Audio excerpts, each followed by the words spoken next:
Well, back in 2008, when this car came out, it was very different to what the usual sort of Impreza or Subaru following would be, in that it's a hatch. So it's got 5 doors, it's got a hatchback boot,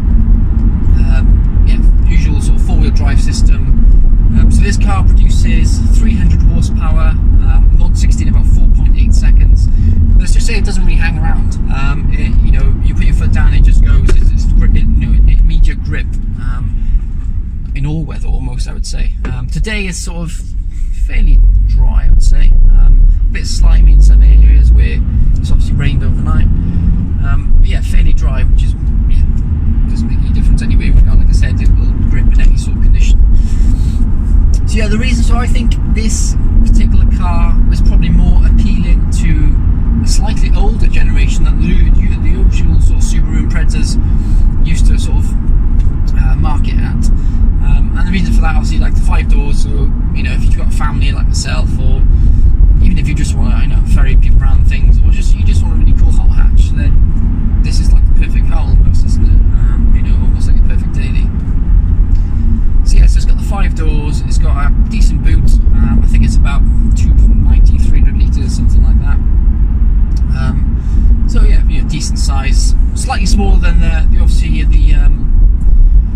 contenders for the hot hatch market in terms, sort of Astras and Golfs and things like that. So I think they're all average around 330, 350 litres in terms of size. So yeah, like I said, so slightly smaller, but doesn't really make that much of a difference. Yeah, the 4-wheel drive system is, as usual, is pretty epic. Like I said, you can grip any condition pretty much. Car itself drives quite nice. Gearbox, I love. It's like really short shifts, almost sequential. In terms of the shift, it's just sort of little movements to get the car into gear, which is pretty cool. I do like that touch. So quite engaging, I would say. Drop it down a gear, put it back, it's neither here nor there, basically.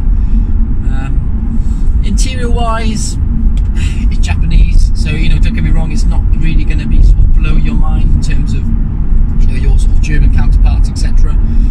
But in all fairness, Subaru have done a better job than usual, I'd say. It's starting to become a bit more upmarket, I would say. It's still quite plasticky, in a lot of the areas. But obviously, Subaru and Japanese cars in general were never renowned for that. They were more renowned for their sort of fairly high performance cars, tunability, and just all right sort of driver's cars as such, rather than a family conventional daily type thing. Brakes on this are epic. They are obviously standard brakes. They come out of the factory on this car, and they're really good. You can put your foot down, slam the brake down, straight away. Really, really good. Stops instantly almost. Handling, really good. Pretty direct. A bit, I wouldn't say as direct as sort of previous models. In that this one is sort of quite heavily assisted, I would say, like most new cars anyway. But yeah, pretty cool. Suspension, pretty soft. The car comes with sort of 3 different settings. It comes with a sport and a sport sharp button and a push intelligent.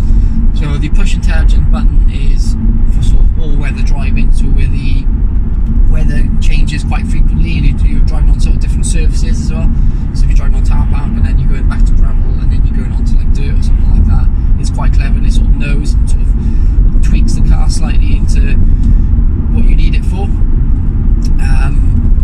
Sport Sharp is obviously a bit like your equivalent of the Sport Plus button in a BMW, and then the Sport button is sort of like almost like the standard setting you want it in.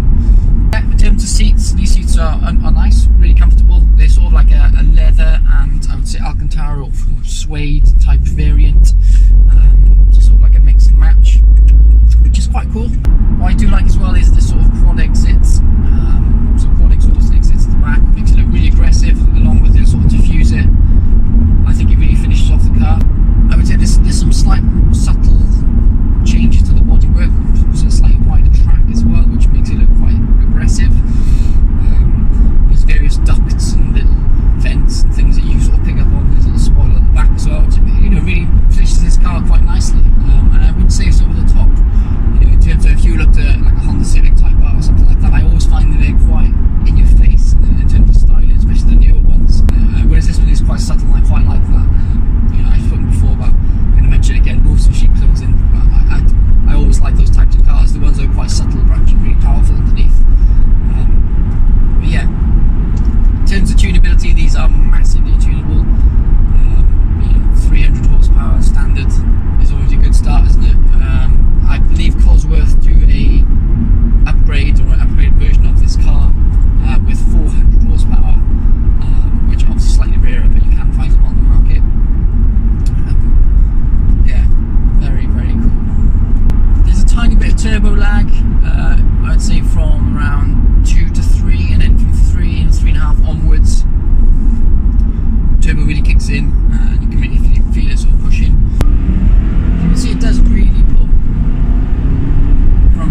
video.